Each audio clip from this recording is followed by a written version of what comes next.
Kita bicara tentang penyakit jantung lah, hipertensi ya.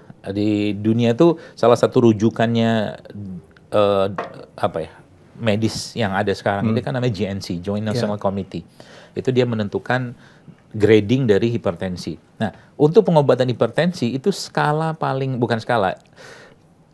awalan mereka itu biasanya tidak akan ada diberi obat.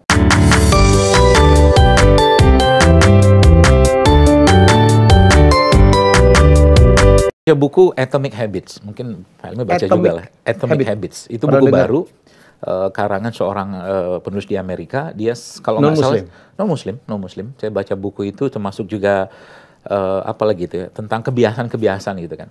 Kemudian saya coba cerita buku ini awalnya dia ini pemain baseball. Kemudian setelah dia satu kali permainan SMA kalau nggak salah awalnya itu, kemudian stick baseball itu kena kalau nggak salah kepala beliau. Penulis buku ini, saya lupa namanya siapa itu. Akhirnya dia bisa survive intinya dengan kondisi yang sangat parah. Akhirnya nulislah buku itu, Atomic Habit itu. Dia menceritakan tiny habits, dia bilang will change everything, dia bilang.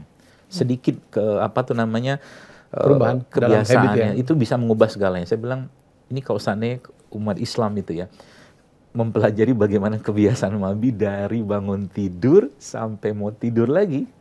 Itu spesifik dia memberitahu tentang kebiasaannya Nabi.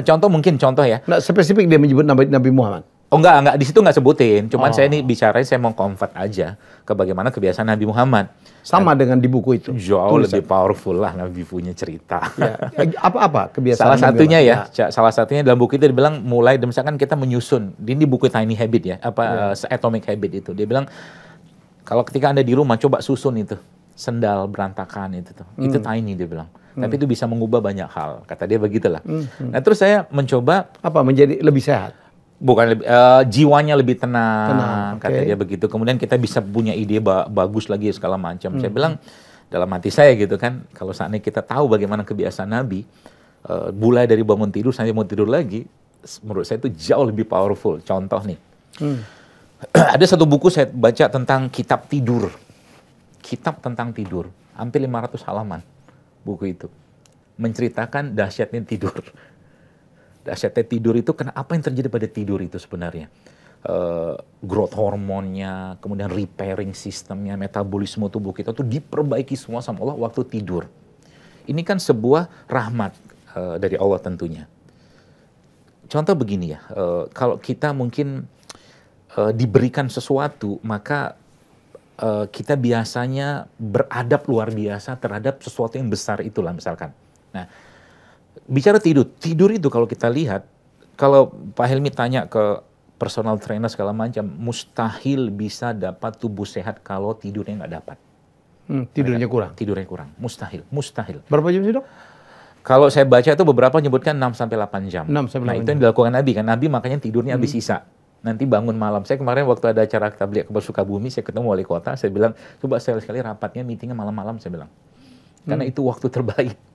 Otak kita tuh lagi fresh banget, tapi dimulai dari tidurnya agak cepat ya, saya bilang begitu. Nah, ternyata, bangun tengah malam baru rapat? Bangun tengah malam. Jadi kalau mau bikin ide, bikin tulisan segala macam, bangun tengah malam.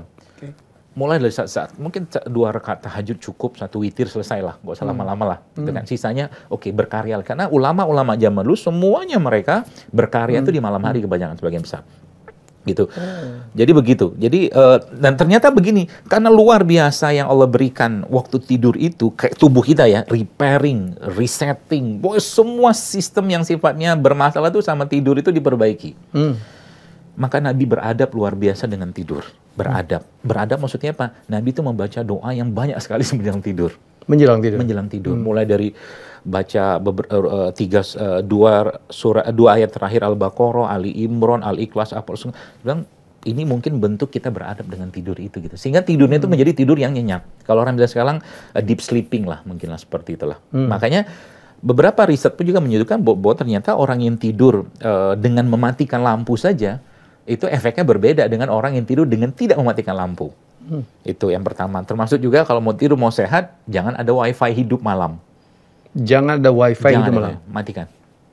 Kalau bisa semua gelombang elektromagnetik waktu kita tidur tuh dimatikan semua. Kalau mau dapat tidur yang benar. Gitu, seperti itu salah satu contohnya tidur. Nah, bicara testosteron, estrogen, semua di tidur tuh di recovery semua atau mungkin di resetting semua sama Allah. Seperti itulah. Makanya bangun tidur kita baca doa. Doanya apa? Alhamdulillah kan gitu kan. Hidup. Alhamdulillahillazi ahyana masih bangun ya? Bangun tidur kan? Karena bilang alhamdulillah. Oh tadi malam ruh kita diambil tapi jantung kita masih jalan paru semua masih jalan gitu. Seperti itulah. Dan itu tadi kalau bicara testosteron, tadi kalau laki-laki yang tidurnya kurang, testosteronnya tidak mungkin stabil dan normal. Tidak mungkin. Termasuk juga perempuan. Itu. Adab tidur, posisi tidur yang direkomendasikan seperti apa ya, Dok? Kalau Nabi ngajarkan tidur di sisi kanan, Pak Elmi. Jadi tidur kita tuh miring di sisi kanan, jadi jantung tuh di atas. Jadi jangan nindihin jantung ya? Iya, jadi jantung di atas sehingga beban jantung nggak berat. Jadi tidur pun ternyata itu caranya Nabi tidur. Jadi kita ke arah kanan gitu, miring ke kanan. Dan itu telentang juga nggak boleh. Telentang masih dibolehkan, yang dilarang itu tidur tengkurap. Karena itu beban biasanya semua, jadi kan semua beban jatuh ya? ke apa dada semua itu nggak boleh. Atau ngadap ke kiri. Kenapa? Atau ngadap ke kiri. Ngadap ke kiri itu katanya menghimpit jantung ya? Iya, jantung kan otomatis kan di bawah kalau kiri kan. Jadi darah semua ke sana. Jadi dengan kondisi jantung di atas itu lebih ibaratnya gravitasi kan. Lebih gampang dia mengalirkan darah ke berbagai saluran pembuluh darah. Seperti itulah. Apalagi Dok? Adab tidur. Adab tidur? Iya. Ya tadi doa ya, kemudian ada berdoa, kemudian apa tuh namanya, posisi tangan. Nabi terus begini. Begini ya? Iya, Nabi terus. Jadi nanti kakinya itu kan nanti kayak bersilangan gitu loh Pak Elmi. Bersilangan, jadi kalau posisi kita tidur kanan kan berarti kaki kanan tuh nanti nyilang kaki kiri lah, seperti itulah. Kaki kiri ya, sorry. Kaki kiri, nyilang kaki kanan, seperti itu. Oh disilang begini? Bukan disilang, tapi di kayak ini misalkan nih posisi begini sini. Nah kaki saya kan begini nanti tuh. Oh, itu yang disarankan. Disarankan. Itu tidur yang paling rileks. Dan biasanya kalau orang ngorok kan hilang ngoroknya. Karena kan nggak ada tekanan atau mungkin nggak jatuh itu si lidah itu ke saluran napas. Ngorok nggak, ngiler ya kalau. Ngiler ya nggak apa-apa. Seperti itu salah satu itu. Kemudian kalau saya biasanya saya tambahkan. Kalau saya biasanya saya tambahkan dengan apa yang saya pelajari tentang dunia mungkin tumbuhan herbal itu. Jadi saya pernah ketemu satu produk dari Amerika.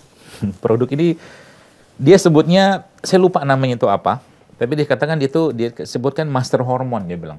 Master hormone. Saya bilang apa gitu kan. Cek. Ternyata dia sebutkan cuman dia intinya itu black kurkumin. Kurkumin. Ternyata saya kunyit ya, kurkumin semacam kunyit, tapi saya cek lagi ternyata cuma black seed, habatus sauda. Jadi habatus sauda itu salah satu biang hormon, mereka sebutnya begitu. Yang itu biasanya saya sarankan biasanya kalau malam itu kan nggak ada makanan lagi masuk, kemudian kita dengan mengkonsumsi yang master hormon tadi itu, kalau versinya Nabi ya, dalam artian Nabi mengajarkan makan habatus sauda misalkan. Itu sebelum tidur tuh makanlah itu dulu. Mungkin ya 3 kapsul, 2 kapsul cukuplah. Membantu membersihkan itu. Makanya itu adab yang kesekian. Kemudian balik lagi, sering saya sampaikan, malam itu bukan waktu untuk banyak makan. Jadi Nabi pun kebanyakan tadi, habis sisa beliau tidur kalau nggak ada urusan keumatan. Jadi seperti itulah. Itu salah satu adabnya itu jangan banyak makan waktu tidur kalau mau sehat. Karena makan di malam hari dengan jumlah kalori yang sama dengan kita makan di siang hari, efeknya ke tubuh badan. Beda, maaf. Menjadi lebih gemuk katanya. Iyalah, sangat. Nggak sempat diproses secara sempurna. Iyalah, orang tubuh, karena dalam Quran Allah sudah bilang, waja'alna laila libasa, kami menjadikan malam itu istirahat, kata Allah. Maka jangan banyak-banyak memberatkan badan. Nah gitu, seperti itu. Oke, bangun tidur, apa adabnya? Bangun tidur adab yang biasa diajarkan Nabi membaca doa, alhamdulillahillazi ahyana ba'da mata, dan itu doa motivasi menurut saya. Contoh begini, kita mungkin ada mahasiswa itu dikasih tahu bahwa nanti 3 hari lagi kamu ujian ya. Ujian ini akan menentukan masa depanmu. Pasti mahasiswa itu akan bersiap-siap. Seperti itulah. Nah, kata-kata dalam doa bangun tidur itu menurut saya itu menarik. Kenapa? Kalimat yang terakhir, di situ Rasul mengajar wa ilaihin nusyur, kata Rasulullah. Dan kepada Allah kami akan dikembalikan. Artinya, mukmin itu dari awal bangun tidurnya, dia sudah punya motivasi bahwa dia akan ketemu Allah, dia harus mempersiapkan ketemu dengan Allah. Makanya, kalau dia mentadaburi doa bangun tidur saja, harusnya menjadi muslim yang powerful, punya semangat, punya ide segala macam. Kamu ketemu Allah kok. mempersiapkan amal kebaikan segala macam seperti itu. Nah, itu membaca itu. Kemudian Nabi membaca beberapa ayat terakhir surat Ali Imran yang bunyinya itu Rabbana ma khalaqta hadza batila subhanaka faqina azab, seterusnya. Tuh. Kemudian Nabi bersiwak. Sikat gigi. Siwak ini menarik menurut saya kalau dibahas sedikit. Karena waktu Nabi mau meninggal, yang diminta Nabi itu 2, air sama siwak. Air putih untuk membasuh sebagian, seingat saya kemudian satu lagi siwak. Siwak itu jelas banget disebutkan dalam sebuah hadis-hadis sahih bahwa Nabi itu ketika mau meninggal minta siwak untuk membersihkan mulut beliau. Makanya hadis-hadis tentang siwak itu sangat besar, sangat banyak atau sangat kuat lah. Saya kemarin ketemu dengan seorang sahabat teman yang dia gara-gara siwak jadi profesor. Oh iya? Iya. Saya kemarin, insya Allah nanti tanggal berapa tuh diundang acara pengukuhan guru besar siwak itu, saya ketemu sama beliau di Turki. Dia presentasi siwak di Turki. Siwak itu kan dari ranting pohon gitu kan? Kayu arak namanya. Kayu arak. Hanya ada di... Iya, setahu saya. Kayaknya di Timur Tengah. Di Timur Tengah. Dan semua kandungan pasta gigi ada di siwak. Dan ternyata kalau kita buka lagi, kenapa Nabi sampai luar biasa memperhatikan kesehatan mulut? Ternyata mulut ini urusannya sama jantung, sama otak. Jadi kalau mau pintar, banyak-banyaklah urusan bersiwak-siwak begini. Dan ada satu penyakit di jantung, Pak Helmi, yang kita sebutnya endokarditis infektif. Itu bisa disebabkan oleh karena oral hygiene yang buruk. Ada. Jadi gara-gara gigi buruk itu jantungnya bisa infeksi. Buruk dalam arti apa, Dok? Infeksi, karies, mungkin banyak karangnya, tidak bersih segala macam. Kan salah satu indikator mulut yang tidak bagus hygiene itu kan biasanya bau mulut. Itu kalau saya tarik lagi ke belakang lagi, biasanya perutnya pasti masalah. Orang yang bau mulut itu perutnya pasti masalah. Fermentasi di perut itu nggak benar. Nyambung gitu ya? Nyambung semua. Jadi tubuh kita connected semua kan. Terhubung dari ujung kepala sampai ujung kaki. Orang ini sistem ya? Sistem. Jadi nggak bisa mandang manusia itu sebagai satu, part by part. Nggak bisa dia. Nggak bisa. Seperti itulah. Bahkan urusan me time pun dalam Islam diatur. Me time. Kan kita perlu meditasi, merenung sendiri, kontemplasi lah ya. Itu dalam seorang ulama namanya Wahab bin Munabbih, dia menceritakan begini. Kalau Anda mau mempergunakan akal Anda dengan baik, kata dia, maka bagilah waktu dalam hidup Anda itu 4. Apa aja, Dok? Yang pertama, waktu bermunajat kepada Allah, ngobrol. Sholat, doa ya. Doa. Tapi ngobrol itu bukan sekedar ngobrol. Kita kan sering kadang-kadang ritual, bukan ritual, kayak regularitas saja gitu, tapi nggak ngobrol. Cenderung karena udah terlalu sering dari kecil gitu. Jadi ngobrol, benar-benar ngobrol, kayak ngobrol gini. Ya Allah, aku tuh pengen banget begini ya Allah. Boleh nggak ya Allah? Masuk betul ya? Masuk dulu. Sebagaimana doanya Nabi Zakaria ketika beliau banyak orang berdoa kan reguler aja ya. Kita reguler. Jadi dari kecil begitu. Kalau bahasa kita, kalau saya sering sebut nggak ada vibes-nya. Nggak ada soul-nya lagi. Nggak ada soul-nya. Iya. Ngobrol lah sama Allah. Apa yang kita mau tuh kasih tahu sama Allah. Kasih tahu aja. Kayak Nabi Zakaria. Nabi Zakaria itu waktu umur 90 tahun kan mau dikasih anak sama Allah. Dengan usia istri 70 tahun, saya nggak salah.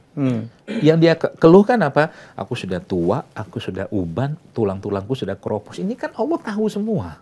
Terus buat apa dia omongin sama Allah? Tapi itulah bentuk manjanya Nabi Zakaria kepada Allah. Aku sudah tua, tapi nggak punya keturunan pewaris lagi ya Allah, maka berikan aku keturunan gitu lah, seperti itu. Nah, Allah kasih, itu ngobrol manja. Jadi bab itu bukan seorang nabi ngomongin receh, remeh, temeh, enggak. Tapi ini bentuk manjanya mereka kepada Allah. Itu, jadi itu salah satunya ya. Yang pertama tuh munajat. Yang kedua apa? Waktu kita bermuhasabah. Kita muhasabah, kita harus ada waktu kita tuh nanya ke diri kita, aku tuh ini umur sudah sekian, udah karya apa, udah kebaikan apa, udah amal soleh apa yang aku kerjakan, itu muhasabah. Nah yang ketiga adalah waktu kongko, kumpul sama teman. Ya. Tapi itu diberi syarat. Syaratnya apa? Carilah teman, sahabat yang bukan cuman pintar cari kelebihannya kita dan bisa muji kita, tapi carilah juga yang bisa cari celahnya kita untuk menasihati kita. Itu syaratnya. Oke. Nah yang terakhir, kata Wahab bin Munabbih ini katakan, yang terakhir adalah waktu untuk Anda menikmati diri Anda dan jiwa Anda. Itu me time. Cuman yang menarik ya, tapi itu ada syarat. Syaratnya yang pertama, dia harus halal, dia harus sehat atau lezat dan nikmat. Dan jangan berlebihan, itu syaratnya. Yang menarik ya, kata beliau dalam buku itu, dalam perkataan beliau itu, waktu yang terakhir yang keempat ini justru malah bisa mengoptimalkan 3 waktu yang tadi. Seperti itulah. Jadi jangan apa ya, jangan, kita tuh bukan, kita manusia, kita bukan malaikat gitu kan, yang punya sesuatu yang kita perlu dapatkan nutrisi jiwa itu. Kemarin saya dengan Dr. Esa Dahlan juga ngebahas inilah ya. Ini kebiasaan laki-laki kalau pulang biasanya dia duduk dulu ya kan, merenung dulu ya kan, buka TV padahal TV-nya juga nggak ditonton gitu ya, buka handphone itu memang diperlukan. Saya juga punya kebiasaan yang sama. Itu jadi ini masuk yang keempat ya. Justru malah dia bisa mengoptimalkan 3 waktu yang tadi itu. Kita merenung apa yang sudah kita lakukan. Ya, betul. Nah itu paling baik malam. Ke depan, ke besok mau ngapain gitu. Paling baik malam. Bagusnya dilakukan malam hari. Bagusnya malam hari. Makanya kalau doa pagi, kalau kita baca zikir pagi, Allahumma inni as'aluka ilman nafi'ah, kata Rasulullah. Aku memohon padamu ilmu yang bermanfaat, kata Rasulullah. Wa rizqan thayyibah, dan rezeki yang baik, wa amalan mutaqabbala. Jadi kita tuh sudah paket komplit, kita tuh sehari itu sudah diberikan Nabi. Dari awal. Mau apa? Motivasi ada. Mau semangat mencari ada. Mau caranya ada. Gitu loh. Jadi ilmu bermanfaat. Zaman sekarang ilmu bertebaran di mana, tapi nggak banyak memberikan solusi. Gara-gara nggak manfaat, nggak berkah ilmunya seperti itu. Begitu kurang lebih. Termasuk juga tadi, sebenarnya tadi ketika sebenarnya bangun itu kan, kita kan disuruh sholat ke masjid segala macam subuh ya. Nah itu kan sebenarnya mata kita ketika melihat matahari jadi switching on off. Ketika lihat matahari makanya kalau mau sehat lihatlah matahari. Bukan menatap matahari, bukan lihatlah cahaya. Supaya apa?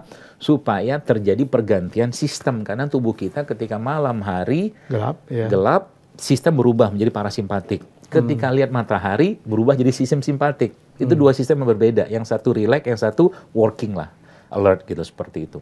Makanya suruh lihat matahari. Nah Nabi itu ngeliat matahari, itu ada doanya juga. Lihat langit, maaf ya, itu ada doanya juga. Doa yang membuat kita kadang-kadang kalau bumi terlalu sempit, maka langit itu sangat luas untuk memberikan solusi untuk kita, seperti itu. Ada doanya lagi tuh. Jadi ada Allahumma inni a'udzubika an adilla, an udalla, an azilla, au zalla, au azlima, au zlama, au jahala, au yujhala alaiha. Aku berlindung padamu ya Allah dari membodohin orang dan dibodohi orang lain. Disesatkan dan disesatkan orang lain. Digelincirkan dan menggelincirkan orang lain. Menzolimi dan dizolimi orang lain. Seperti itulah, ada 4. Jadi akhirnya saya tanya lagi, saya lihat kenapa harus banyak doa? Ternyata doa itu menurut seorang ulama, Ibnu Qayyim dikatakan doa itu obat. Doa itu obat. Obat. Maka kalau kita doa ulama zaman dulu saya indah banget. Dok, kalau saya kan pernah bikin konten, saya banyak bikin konten gitu. Tapi ada yang nanya itu lucu juga gitu ya. Mungkin bisa jawab. Saya itu berdoa terus gitu ya kan. Sholat 5 waktu, habis sholat doa. Tapi nasib saya kok begini gitu. Apa dong? Seolah-olah kok katanya doanya seperti tidak dikabulkan. Ada 3 doa yang Nabi sampaikan tidak akan dikabulkan. Yang pertama doa dalam meminta keburukan. Tidak akan dikabulkan sama Allah. Yang kedua adalah doa memutus silaturahim. Tidak ada dikabulkan sama Allah. Yang ketiga doa orang yang ketika dia berdoa terus dia mengatakan, ya Allah aku sudah berdoa tapi kenapa kau tidak kabulkan. Ketiga nih kayaknya. Nah, kalau sudah kata-kata itu keluar dari dia, aku sudah doa ya Allah. Tapi kenapa nggak dikabulkan? Itu confirm. Allah tidak akan kabulkan doanya. Kita tuh harus tahu juga lah, harus tahu diri juga lah. Kita tuh siapa? Kita tuh makhluk hamba gitu loh. Mungkin ini kena yang ketiga nih dok. Mungkin lah. Kalau itu mah jelas lah itulah. Apalagi itu masuk tergesa-gesa itu sebenarnya. Saya pernah ketemu orang juga gitu. Saya itu soleh. Seluruh kewajiban saya sebagai orang Islam saya penuhi. Teman saya tidak memenuhi semuanya. Kenapa dia lebih kaya dari saya? Ujian kah? Bisa ujian, bisa cara Allah mencegah keburukan dia ketika dia dapat rezeki yang besar ternyata jiwa dia nggak siap akhirnya dia Allah lah yang maha tahu. Allah yang maha tahu. Sebenarnya jawaban ini sebenarnya sederhana sih asal kita ngerti bagaimana Quran itu membahasakan tentang diri kita. Contoh begini, saya punya teman, teman ini saya bilang begini sama dia, kamu nggak punya uang, kamu sekarang lagi butuh modal, oke saya kasih modal 50 juta, oke daganglah sembako. Oke, tapi syaratnya apa? Sembako mau jual sama saya. Kalau kamu jual beras katakanlah 50.000 satu karung, saya beli 100.000. Saya bilang gitu sama dia kan, pokoknya saya beli semua. Apapun yang kamu jual itu, jualan ke saya. Maka pasti dia akan dapat untung luar biasa. Saya tanya ke diri saya dan Pak Helmi, kita ini sebenarnya hidup ada modal nggak sih?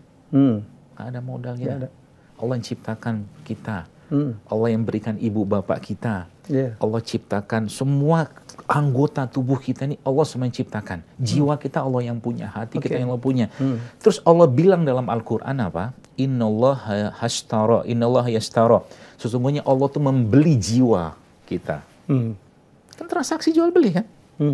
Dengan apa? Oh, bukan dengan 100.000 atau 50.000. Enggak, dengan surga kata Allah. Makanya mau tahu diri gitu loh.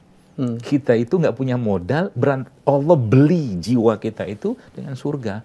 Tugasnya ngapain kan gitunya. Terus saya ngapain? Cuman dua, Allah bilang. Yang pertama suruh beribadah, jadi Abdullah. Yang kedua jadi khalifah fil ardh. Khalifah itu maksudnya jadi pemimpin di muka bumi untuk mengajak orang pada kebaikan. Itu aja tugasnya, nggak ada yang lain. Bertakwa, selesai. Rewardnya apa? Surga. Jadi kalau ada orang ngomong kita tuh ketika, kok saya udah sholat, ente kurang mengeluh ajar. Ya? Iya. Ente kurang ajar, orang nggak ada modal. Mintanya macam-macam. Mintanya macam-macam. Udah dikasih hidup udah luar biasa. Makanya saya sering bilang, kalau saya pas kasih kajian, saya bilang, Anda datang sini bukan karena Anda punya kaki, bukan. Wallah, bukan. Bukan karena punya tangan, bukan Anda punya mata, bukan. Anda datang karena Allah berkehendak Anda datang ke sini. Bukan karena punya mobil juga. Bukan karena banyak orang yang contoh mungkin punya mobil tapi Allah nggak gerakkan. Iya, situ aja. Situ aja. Banyak orang kaya yang naik haji kan. Bu itu udah jadi cerita umum sekali itu kan. Harta sangat mampu. Sangat mampu. Nggak Allah panggil, Allah nggak butuh. Iya. Nah gitu seperti itulah. Jadi kalau jawaban itu ya seperti itu. Jadi mau tahu diri gitu loh. Kita tuh siapa gitu loh. Kemarin saya ketemu ada seorang pasien pas ketemu konsul lah gitu kan. Macam-macam. Pokoknya saya pengen setahun ini sembuh, saya bisa mengerjakan penyakit. Saya bilang saya agak keras yang ngomong, Anda siapa? Saya bilang, coba sadari, siapa Anda gitu, bisa memerintah Allah, gitu. Seperti itulah kurang lebih. Anda tuh dokter umum gitu kan? Ya. Belum S2, belum spesialis? Belum, tapi belajar terus. Jadi saya macam-macam ilmu. Macam-macam. Jadi saya tek. Jadi kalau apalagi lihat penyakit gitu kan, jadi kayak apa ya, helikopter view tuh. Yeah. Oh, ini masalah bukan di sini, tek. Jadi otak saya mau bekerja semua. Adakah banyak penyebab penyakit manusia itu adalah karena penyakit hati, Dok? Penyakit hati dan pikiran? Jelas lah. Kenapa saya bilang? Saya bisa ngomong ini jelas di samping jelasnya. Makan yang saya salah. Saya bisa ngomong ini jelas sejelas-jelasnya bahwa kalimat Pak Helmi tadi benar adanya. Kenapa? Dasarnya Nabi. Nabi sudah bilang. Apa kata Nabi? Ala wa inna fil jasad, kata Nabi. Ketahui dalam tubuh manusia, tubuh kita ini ada segumpal, ada jasad itu ada segumpal daging. Kata Nabi itu ala wa inna fil jasad mudghah. Ada segumpal daging dalam jasad tubuh kita ini, dan kalau dia baik semua, kalau dia rusak semua. Itu kan dasarnya. Which is hati. Hati itu pengertiannya liver atau jantung ya? Bukan liver, dia heart, lebih ke heart. Hati itu lebih kepada kalbu ya kali ya? Kalbu, kalau mungkin bahasa... Bukan fisik ya, Dok ya? Beberapa ulama itu menganalogikannya dengan jantung.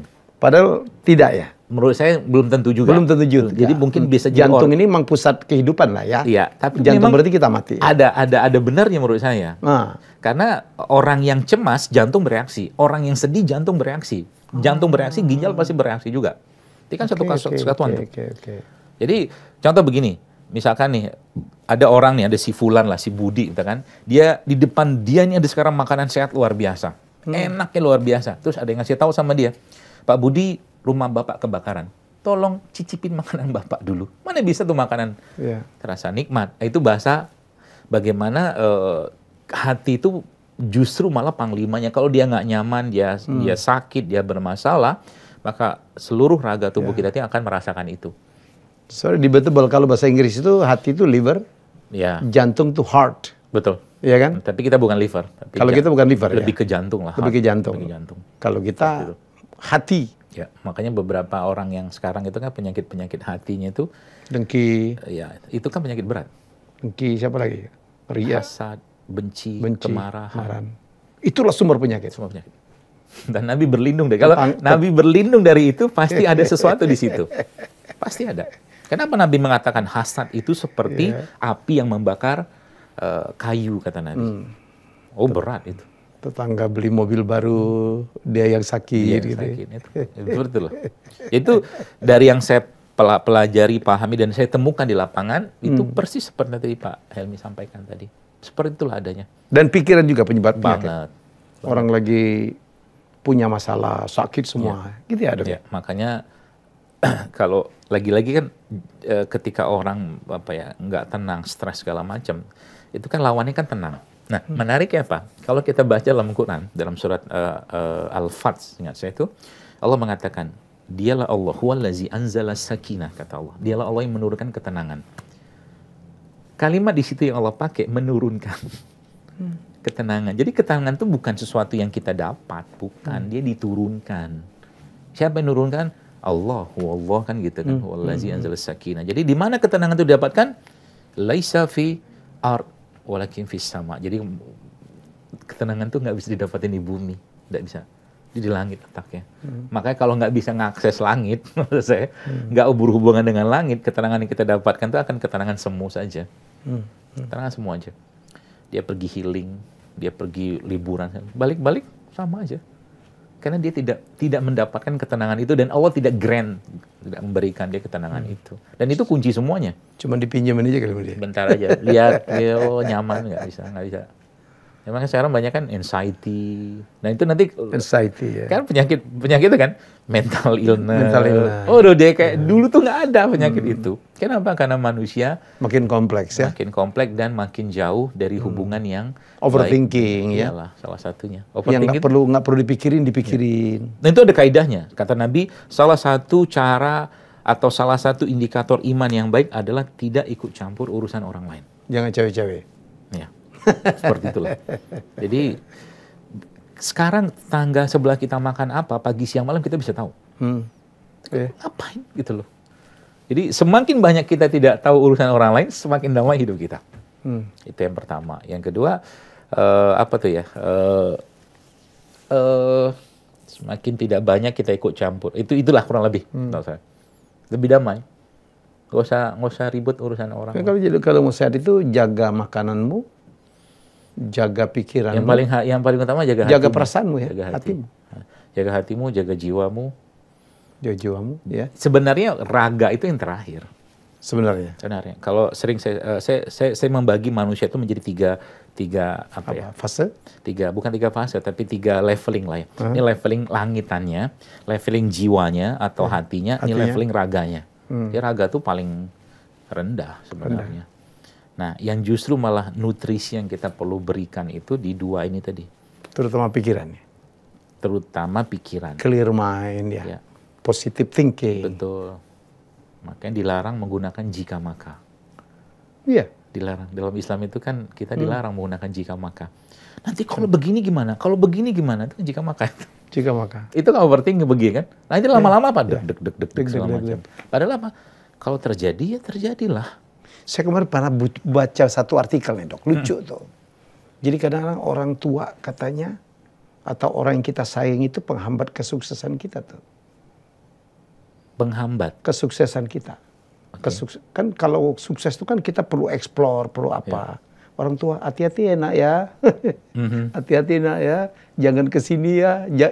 Orang yang kita sayang juga begitu kan. Yang nulis artikel itu siapa? Nggak tahu, itu lupa saya. Saya pikir-pikir, jangan-jangan dia gitu. Jadi kan terutama anak muda tuh kan harus explore ya. Yang baik-baik lah ya. Tapi hati-hati loh, hati-hati nyebrang jalan. Hati-hati ya, jangan pakai ini, jangan pakai itu. Jadi ngebatasin manusia untuk juga mencoba hal-hal baru barangkali. Saya kira mungkin saya agak kurang sepakat dengan kalimat itu. Karena bagi saya... apalagi doa orang tua sih ya. Kalau orang tua ya. Itu kan masuk doa babnya. Jadi doa babnya. Jadi tergantung persepsi anak itu. Jadi ketika hati-hati anaknya segala macam, saya kira mungkin kalau anak itu sudah dibiarkan keluar itu sudah diberi kebebasan. Cuman kita tahu sekarang. Jangan kesini loh. Itu mungkin bentuk doa mereka pada anak-anak itu. Tergantung persepsi juga. Persepsi. Katanya ini juga ya aktif di pengobatan bekam juga ya. Ketuanya. Bukan aktif, ketuanya. Ketua. Alhamdulillah masih ketua. PBI namanya? PBI, Perkumpulan Bekam Indonesia. Perkumpulan Bekam Indonesia. Jadi, dok, tolong terangkan gitu, apa manfaat atau khasiat dari bekam. Baik, saya cerita dulu hadisnya. Kalau mau ngomong satu, lebih baik ngomong hadisnya dulu. Nabi itu, dalam sebuah riwayat, Nabi menyebutkan bahwa kesembuhan itu ada 3, kata Nabi. Asyifa'u fi salasat, kata Nabi. Yang pertama itu minum madu. Yang kedua itu berbekam, yang ketiga Tapi aku melarang atau tidak suka umatku Ini besi panas. Besi panas Kefir tuh. Itu kayak ada besi, nanti dipanaskan tuh di pengobatan Arab, diletakkan pada tempat-tempat yang terlalu dingin biasanya tuh, untuk menimbulkan reaksi peradangan. Itu Cuma Nabi nggak suka menggunakan api. Terus itu satu hadis. Kemudian Nabi menjelaskan lagi, inna afdhala ma tadawaitum bihi al-hijamah. Kata Nabi, bahwa sesungguhnya pengobatan yang paling utama itulah berbekam. Afdol. Nah gitu. Hadis lain menyebutkan, Nabi itu ketika Isra Mi'raj, kita cuma tahu bahwa Nabi itu mendapatkan pesan dari Allah untuk sholat kan.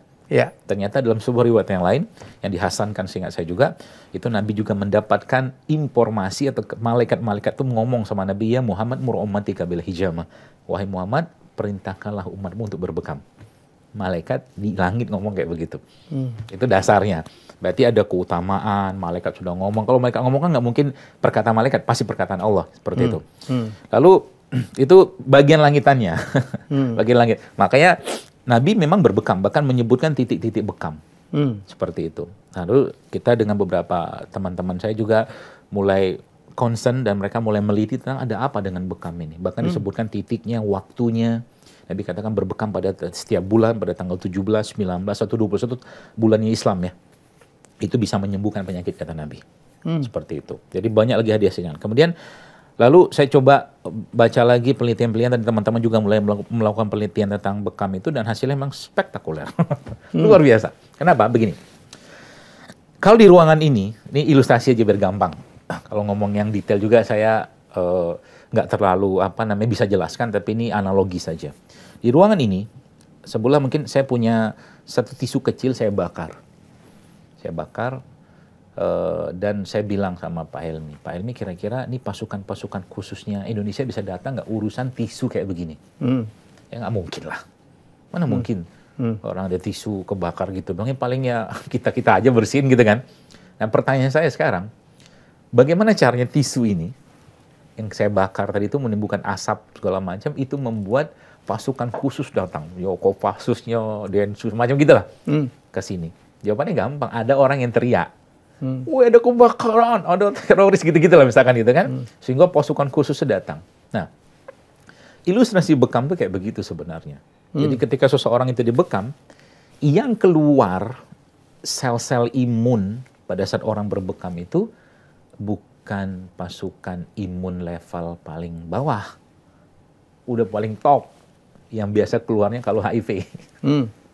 HIV, penyakit berat, itu semua dikeluarkan oleh tubuh dengan rangsangan pada bekam itu yang saya ketahui. Jadi ketika orang berbekam itu, secara yang saya baca data penelitian beberapa teman-teman itu juga, itu ternyata sel-sel imun yang keluar itu mulai dari sel imun yang sifatnya lokal, sampai ke pusat, sampai sel imun yang sifatnya khusus, keluar semua. Gitu. Itu loh kurang lebih gambaran. Jadi bekam itu seperti apa? Dia sebenarnya yang kita cari bukan keluarin darahnya, tapi reaksi yang terjadi pada tubuh setelah dilakukan pembekaman tadi, khususnya setelah dilakukan penyedotan berulang. Yang disedot itu apa ya? Apa tuh? Yang disebut sedot ini? Darah. Darah yang letak. Tidak sekedar darah kan? Kita sebutnya, kalau beberapa penelitian kita sebutnya CPS, Causative Pathological Substance. Jadi darah-darah yang tidak beredar lancar, yang dia ada di daerah kulit-kulit bagian atas lah, seperti itu. Seperti itulah kurang lebih. Di bagian mana dari tubuh yang bagus untuk dibekam? Kalau titik bekam Nabi itu sebagian besar di belakang. Punggung ya? Punggung. Ini saya baru bekam. Saya baru bekam. Dan memang itu jadwal servis dan tune-up-nya saya setiap bulan. Ini maintenance, kalau mobil maintenance ya, harus ada maintenance. Kalau sebenarnya itu bentuk mekaniknya, tapi kalau bentuk yang sifatnya detox, maka Islam punya syariat puasa tengah bulan. Ada kan? 1 hari? 3 hari. 3 hari? 3 hari. Maka itu saya baca penelitiannya juga. Orang-orang barat sudah mulai neliti tentang puasa 3 bulan itu. Saya baca bukunya gitu.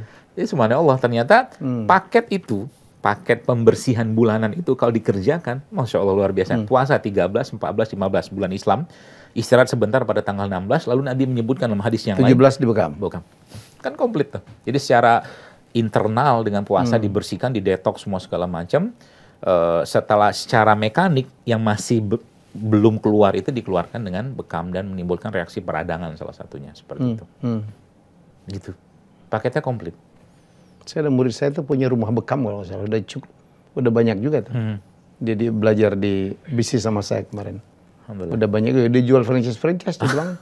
Cukup berkembang ya sekarang pengobatan bekam. Karena ya masyarakat kan semakin pengen tahu ya bentuk-bentuk pengobatan di luar yang ada lah seperti itu, sehingga ya bekam ini salah satu pilihannya sebenarnya. Mudah. Saya sering sampaikan ya, kalau saya kadang-kadang istri kalau lagi sakit apa segala macam tengah malam gitu lagi pusing, saya bekam aja. Bekam sendiri. Bekam sendiri. Ya harus bisa lah, masa ketuanya nggak bisa. Ada alatnya ya? Ada alatnya. Mudah kok. Ya kalau mau praktisi kita harus belajar. Ya harus belajar. Tapi kalau buat kita. Dulu saya waktu kecil, saya kan di Palembang tuh. Suka ngebekam juga, tapi bukan yang ngeluarin darah.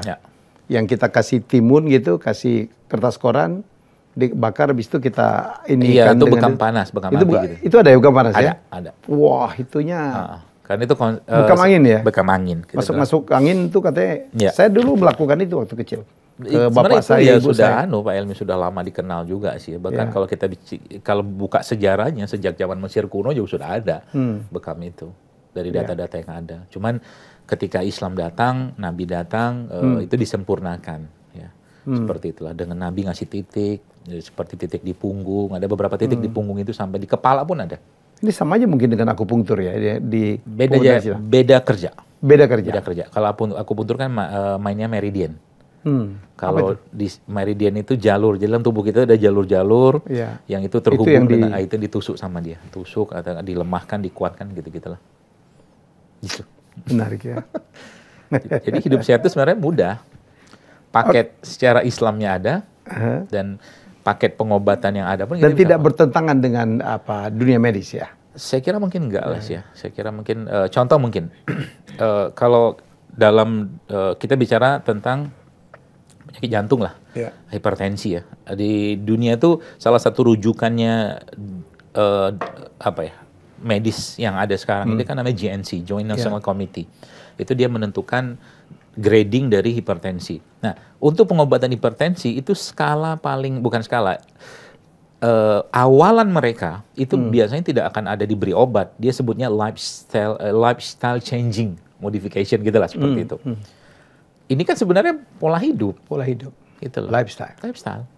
Cuman karena orang susah digerakkan, dikasih tahu bangun. Jadi kalau orang bilang itu jam biologisnya itu nggak dipatuhin, atau mungkin bahasa syariatnya sunatullahnya nggak dipatuhin, pasti sakit orangnya gitu loh.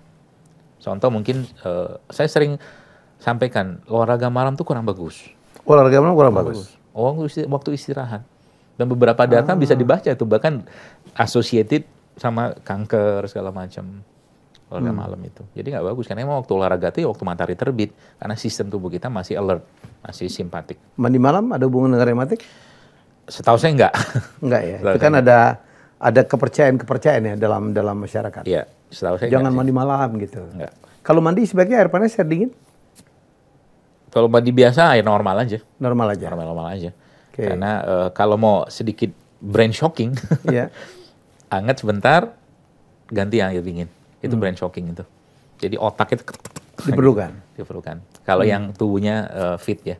Saya sering begitu, pas mandi air hangat, setelah selesai hangatnya, saya ganti air dingin biasa, langsung kejut kan dengan seperti itu. Nah itu menurut beberapa ilmuwan katanya bisa meningkatkan daya pikir lah.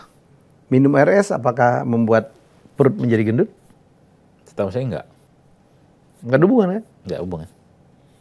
Bahkan saya nggak ketemu hubungannya di mana.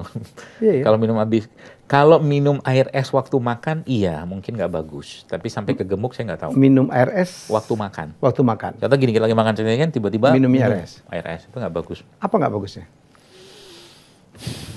Kaget ya.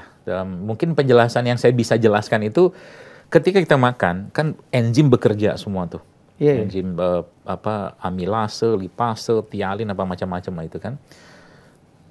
Minum waktu makan aja sebenarnya nggak kurang disarankan setahu saya. Saya dengar ya. Apalagi minumnya es. Saya punya teman nih, orang Muslim dari Chechen. Dia kalau makan aja, nggak pakai minum. Iya, itu yang benar. Habis itu baru dia minum. Iya, itu yang benar. Jadi selesaikan makan dulu, kunyahan, enzim semua sudah dapat. Kalau memang sebenarnya orang minum tuh fungsinya apa sih? Kan buat ngedorong makanan masuk. Kalau ngunyahnya bener, ngapain kita minum? Masalahnya sekarang kan banyak orang makannya cepet-cepet. Itu sebenarnya. Sehingga dan kebiasaan juga kali ya. Kebiasaan. Makanya jauh lebih enak di perut itu kalau habis makan itu atau saat kita makan itu jangan minum dulu, mungkin tunggulah. Banyak nih pengetahuan saya baru Seperti itu.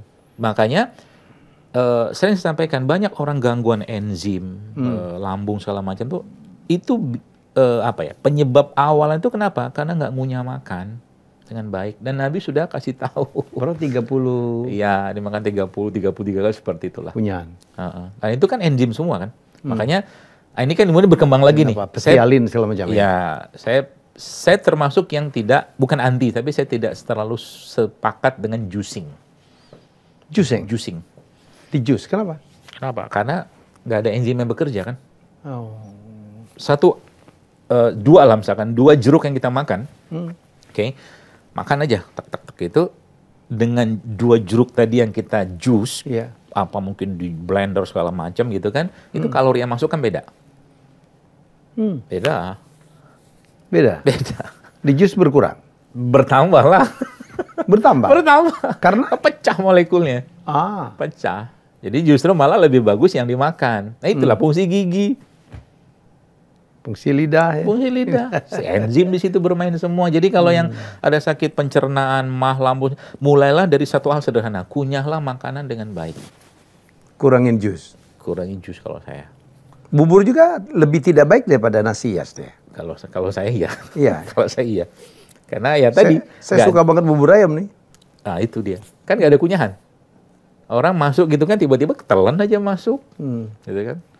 Yang dikunyah paling kacangnya doang. Gitu. Belum lagi bubur ayamnya, bubur ya, karbo lagi. Karena hari itu kita karbo aja urusannya kita. Seperti itu. Makan buah dianjurkan setelah atau sebelum makan? Sebelum. Itu kata Al-Waqi'ah. Ini agak lucu kan? Ya. Orang kita tuh makan buah kan makan penutup. Ya. Justru malah itu bisa bikin gendut. Karena karbo lagi masuk kan gula kan. Justru malah gula enzim itu harus sebaiknya di awal. Di awal. Makanya Korea punya style kimchi dulu kan. Kimchi dulu kan enzim, fermented food kan. Justru malah bagus. Makanya beberapa video saya tentang tempe itu ya viral di mana-mana makan tempe. Tadi saya ditanya ini perlu demo nggak usah lah, saya bilang waktunya nggak cukup. Tapi maksud saya itu tempe itu the best food di negeri ini salah satu menurut saya.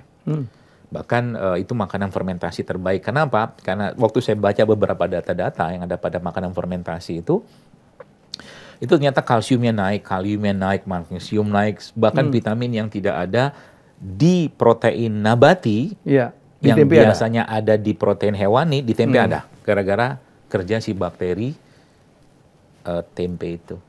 Makanya Nabi, ini resep sederhana. Nabi mengatakan begini, sebaik-baik lauk adalah cuka.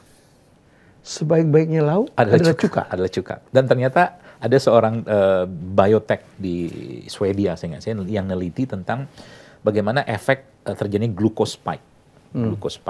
Setelah orang makan. Jadi ternyata itu bisa dicegah dengan meminum cuka dulu sebelum makan. Jadi dia ambil mungkin 1 sendok teh atau 1 sendok makan, cuka apel, cuka madu, cuka nanas, masukin air, minum. Itu mencegah glucose spike. Glucose spike apa? Lonjakan gula. Lonjakan gula. Lonjakan gula ini terjadi banyak orang. Contoh begini. Untuk orang diabetes bagus dong ya? Super bagus lah. Jadi gula apa cuka apel boleh? Campur air. Campur air. Diminum aja langsung. Minum aja. Tapi jangan kasih apa-apa. Plain aja, gitu. Minum kayak begitu itu mencegah terjadinya lonjakan glukosa setelah makan. Ini kan biang kerok. Penyakit zaman sekarang yang saya bilang insulin resisten itu salah satunya ini. Terjadi lonjakan glukosa terus-menerus. Contoh ketika tadi bangun tidur, dia sholat segala macam, kemudian paginya dia mau berangkat, makanlah nasi goreng, nasi uduk segala macam tadi. Kan dia makan gula semua gitu kan? Zup naik gulanya tuh. Sampai kantor, dia nggak jalan tuh. Naik motor lah ke stasiun segala macam. Jadi hampir-hampir nggak ada jalan. Sekarang kita hampir nggak ada jalan. Hampir nggak jalan. Sedangkan menurut salah satu si biotech itu, namanya saya lupa, dia bilang salah satu cara untuk mengurangi atau mencegah terjadi lonjakan gula tadi adalah berjalan 40 langkah. Itu juga ada di keterangan Nabi. Nabi juga menjelaskan sebenarnya. Jangan tidur setelah makan, kata Rasulullah. Jangan tidur setelah makan ya. Berjalan dulu, mungkin 10 menit, 15 menit. Itu mencegah terjadi lonjakan gula. Akhirnya apa? Ketika lonjakan gula ini terjadi setelah dia makan, yang terjadi apa? Nggak ngantuk. Jadi gara-gara makanan jadinya orang nggak produktif. Ngantuk di kantor, ngantuk. Siang lagi makan lagi, ngantuk lagi. Sore ngantuk lagi. Begitu aja kerjaan. Luar biasa. Ini 4 jam nggak kelar gitu. Dan kita mendapatkan banyak sekali pengetahuan baru, terutama saya juga lah ya. Itu salah satu caranya mencegah lonjakan. Ini mungkin pesan buat Bapak Ibu yang mungkin gulanya tinggi, cobalah mulai mengkonsumsi tadi cuka tadi. Itu it will save your life. Berapa kali sehari? Setiap Anda mau makan yang tinggi gula, kalau Anda belum bisa mengurangi gula atau kita belum bisa mengurangi gula, contoh gula itu nasi, tepung-tepungan, apa gula pasirnya, itu kan gula semua tuh. Gitu loh. Atau makanan olahan yang tinggi gula atau minuman ya seperti itu. Nah itu coba minum dulu itu. Si cuka tadi. Atau itu yang pertama. Atau yang kedua apa? Anda makan sayur dulu sebelum itu. Makan sayur dulu. Itu akan mencegah lonjakan gula. Ini udah nggak suka sayur, makan nasinya banyak banget. Iya. Minumnya teh botol ya kan. Sering saya bilang tuh, dok saya makan sayur dok. Kalau lagi beli nasi padang. Sayur nangka. Santan lagi sama juga bohong. Santan lagi. Dan di restoran Padang tuh, istrinya kan orang Padang, sayur kan agak kurang ya. Harus minta tuh. Ya. Sayur sebaiknya yang fresh, bukan yang diolah. Ya, bukan kayak sayur nangka gitu. Saya bilang sebenarnya orang Padang tuh tidak ada masalah dengan makanan Padang, ya cuma beda kita kebiasaan. Orang Padang yang dulu habis makan Padang segala macam dia pergi beladang, pakailah sepeda, bawa gerobak segala macam, karbonya kebakar lagi. Sekarang kan enggak, itu masalahnya, makanya rumah sakit stroke di Bukit Tinggi.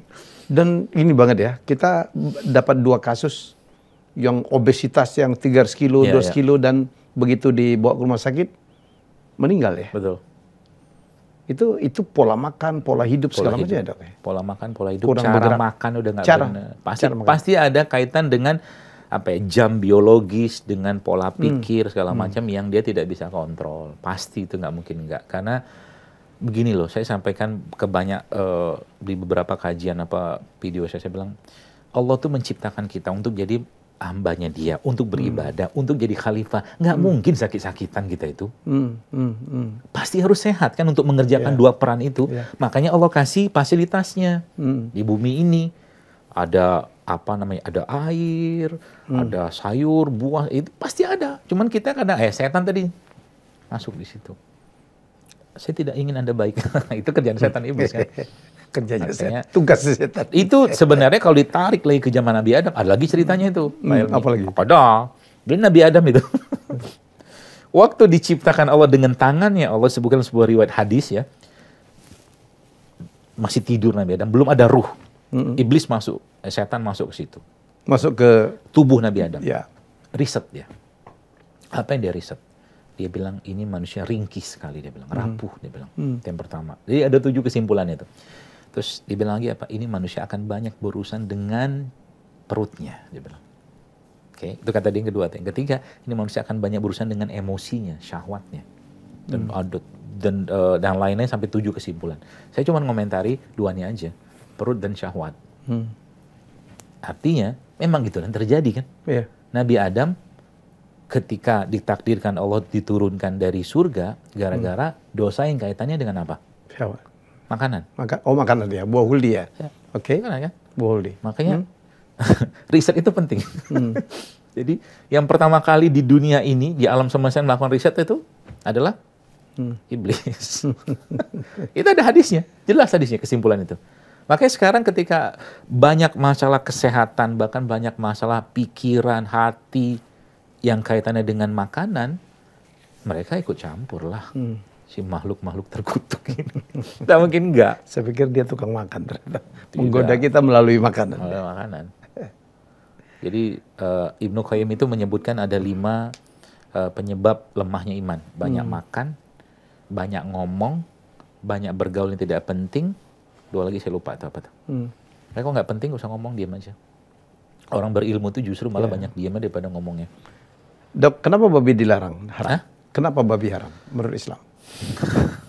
Yang pertama karena begitulah ya Allah perintahkan. Ya. Itu yang pertama. Kan selama ini kan kita terima aja itu haram. Ada nggak penjelasan saintifiknya? Banyak sih. Salah satunya saya pernah dapatkan dari seorang guru saya, dia cerita bahwa gen babi itu dalam tubuh kita tuh nggak bisa di flushing, nggak bisa. Nggak bisa, dia bilang. Jadi dia tuh menetapnya luar biasa. Jadi misalkan ada sebelum mungkin ada apa ya, buah atau sayur yang ditanam menggunakan, mohon maaf, pupuk dari babi misalkan, itu dia melekat di situ sejadi-jadinya tuh. Di produk makanan tadi itu. Jadi kan ibarat apa, contohnya apa ya, mungkin ya mangga lah misalkan, mangga itu dikasih pupuknya dari mungkin kotoran babi misalnya kayak begitu. Maka tadi gen babi itu melekat di buah mangga itu. Gimana kita tahu? Nah, ya? Pertanyaannya karakter babi kayak apa? Kita belajar lagi kan? Iya. Nah, kita udah banyak tuh cerita tentang karakter babi itu kayak apa. Makanya emang kenapa Islam tuh melarang itu ya memang salah satunya karena changing ya, mengubah bisa mengubah berpengaruh ke perilaku. Sampai ke sana. Ada seorang syekh saya pernah baca itu, dia melihat bagaimana kelakuan babi itu kayak begitu, makanya dilarang dalam Islam. Gitu. Karena memang mudaratnya lebih besar. Terus pertanyaannya kenapa Allah ciptakan? Iya. Ya kan suka-suka Allah, ya fitnah, ujian. Kalau kita hidup di dunia antang-antang aja ya, itu. Diciptakan juga setan ya? Ya, seperti itulah. Jadi memang ya itu, jadi dunia itu fitnah, ujian tuh ya begitulah. Jadi ketika ada sesuatu yang dilarang, ya sudah tinggalin. Pasti ada sesuatu yang Allah ingin kita tidak jatuh kepada keburukan itu. Seperti itulah. Khamar misalkan dilarang. Sekarang saya baca beberapa alkohol ya, naturopati yang mungkin orang-orang biohacker yang sifatnya mereka mencari sisi lain dari dunia kesehatan itu selalu mereka sebutkan, kalau Anda mau sehat, tinggalin alkohol dia bilang. Itu liver segala macam, otak segala macam rusak semua sama dia kan, seperti itu. Tapi di makanan tradisional kita yang tidak dilarang, alkoholnya tinggi kayak tape gitu. Gimana penjelasan kita buat tapenya kan bukan untuk mendapatkan alkohol. Proses sesuatu setahu saya kalau dia memang dari awal dibuat tape itu dibuat bukan untuk kita mendapatkan air alkoholnya kan, enggak. Kita untuk artinya tergantung dari niat dong ya. Bukan karena kandungan. Contoh mungkin. Ya. Apa buah yang salah satu buah setahu saya yang paling tinggi, cukup tinggi alkoholnya itu adalah nanas sama durian. Nanas itu kalau sudah overripe, udah agak matang kan. Terasa ya alkoholnya ya. Kita makan itu halal nggak? Halal. Dia kan include dalam satu paket nanas itu, dan kita makan dia bukan untuk mabuk-mabukan. Sama juga orang makan durian. Durian kan gulanya tinggi banget, sehingga ketika kita makan durian, kita memang bukan buat mabuk makan durian. Tapi kalau orang berlebihan bisa mabuk. Makan apapun kalau kebanyakan ya. Dalam buah itu sebagian besar ada alkohol. Karena kan gula kan. Gula ketemu air, fermentasi pasti dianu.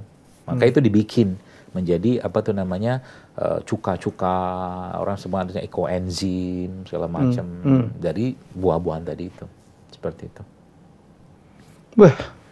Oke, Dok.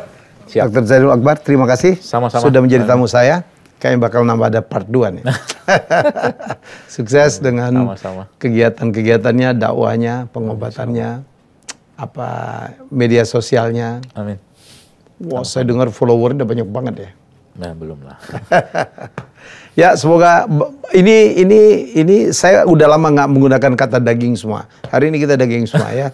Semoga kita mendapatkan manfaat supaya kita hidup lebih sehat ya.